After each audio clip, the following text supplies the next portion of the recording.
At noon, we got Ball State, who went 3-9. Checking to Purdue, who went 1-11. Man, we're on a streak of great football games. Purdue favored by 18.5 points on the Big Ten Network. Caden Simonza went 275 and 426, threw for 2,904 yards, 25 touchdowns, 10 interceptions. Braden Sloan had 150 carries for 597 yards and 4 touchdowns. And Tanner Koziel had 94 catches for 839 yards and 8 touchdowns. Hudson Card went 144 at 248, threw for 1,641 yards, 9 touchdowns, 7 interceptions for the Boilermakers last year. Devin Mockabee had 138 carries for 687 yards and 4 touchdowns, and Max Clare had 51 catches for 685 yards and 4 touchdowns. Purdue is 8-0 against Ball State all time from 1955 to 2010. Closest game was a 10-point victory for Purdue. The only player that returns I just listed, by the way, is Devin Mockabee for the Boilermakers. Purdue's coming off a rough year. There's not a good year to go 1-11, but I don't know if there's a worse year to go 1-11 when your rival goes 11-1 and makes the college football playoff and beats you by like 60. I don't know if there's a worse year to have an embarrassing year than when your rival has one of the best years it's ever had. Probably not one of the best year it's ever had. So that's rough if you're a Purdue fan. This was a Purdue program that was very proud under Jeff Brom and has just looked bad under Ryan Walters. They bring in Barry Odom, hoping he can fix the ship, and I think he can. He's a really good head coach as well. He really made that UNLV program great, and so we'll see.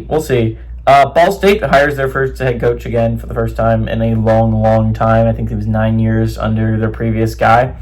So we're going to see if Ball State can actually become a program in the MAC. It has been such a laughingstock for so many years in the MAC. It has not been a team that can consistently beat teams at that level. I think it's going to be really interesting. Normally, one MAC team finds a way to beat a Big Ten team, and it hasn't been the past 2 years. But typically, there had been a long trend of a MAC team shocking a Big Ten team, right, and beating them. Toledo almost did it to Illinois a couple years ago. Remember, that was a really good Illinois team. Actually, no, it wasn't a really good. It was a fine Illinois team. It was like a 5-7 Illinois team. I'm thinking of 3 years ago, not 2 years ago. 3 years ago, Illinois had a good team. 2 years ago, Illinois had a bad team. And then last year, Illinois had a really good team.